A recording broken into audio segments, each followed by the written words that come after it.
Good morning dear children. Welcome to Part Online Tutorials.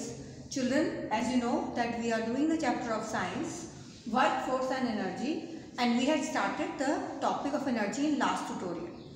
In today's tutorial, we will study about the two other sources of energy. They are atomic energy and geothermal energy.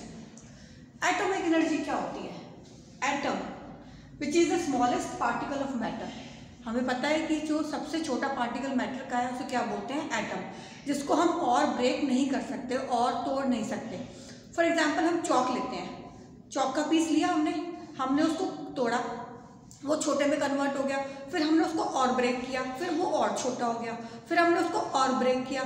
एक condition ऐसी आ जाएगी जब वो बिल्कुल powder बन जाएगा, यानी उसके आगे हम उसको ब्रेक नहीं कर सकते, तो यानी कि वो उसका स्मॉलेस्ट पार्टिकल बन गया, तो जिसको बोलते हैं एटम. जो स्मॉलेस्ट पार्टिकल है जिसको हम और ब्रेक नहीं कर सकते, दैट इज कॉल्ड एटम. अब उस एटम में भी एनर्जी प्रेजेंट होती है उसको बोलते हैं atomic energy. So the energy which is present in atom is called atomic energy. इसके क्या क्या यूजेस हो सकते हैं बेटा? एक तो हम उसको मैनकाइंड के बेनिफिट के लिए यूज कर सकते हैं और उसके नुकसान के लिए भी कर सकते हैं. अब वो कैसे? It should be used for mankind. For example, it can be used to produce electricity. हम इसको इलेक्ट्रिसिटी प्रोड्यूस करने के लिए यूज में ला सकते हैं. लेकिन तुमने बहुत बार सुना होगा एटम बॉम्ब, ये नाम सुना है ना? तो वो कहाँ किससे बनता है? It is made from the atomic energy which can kill thousands of people at one time because it has energy of atom. तो वो मैनकाइंड के लिए यूज नहीं हो रही है ना, it is use for killing the people. So we should not use the energy in a negative sense. We should always use the sources of energy in positive manner. So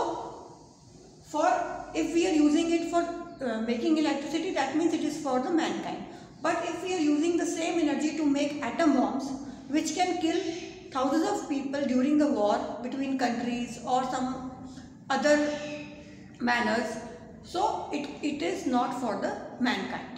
Now the second form of energy that we will study today is geothermal energy.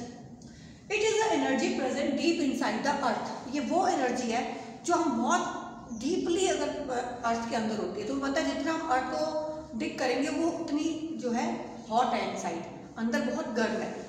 Geothermal energy, जिसमें जियो का मतलब है अर्थ और therm का मतलब है heat, यानी कि जो इंटीरियर है अर्थ का वो बहुत गर्म है, जिसको बोलते हैं जियोथर्मल एनर्जी.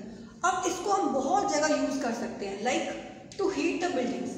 अब जब हम कोई बिल्डिंग बनाते हैं वो ऑब्वियसली अर्थ के ऊपर ही बनाते हैं ना, और उसका जो नींव है, जो फाउंडेशन है, वो अर्थ के नीचे है थोड़ा सा, तो जो उसकी फाउंडेशन है it can use the heat of energy. So it can be use to heat the buildings. It is also use to dry the crops. जो क्रॉप्स ग्रो करते हैं उनको ड्राई करने के लिए भी जियोथर्मल एनर्जी का यूज होता है. It is also use to heat water at fish farms. Fish farms क्या होते हैं? जहाँ फिश को हम रियर करते हैं, तो उसके वाटर को भी हीट करने के लिए इट इज यूज्ड.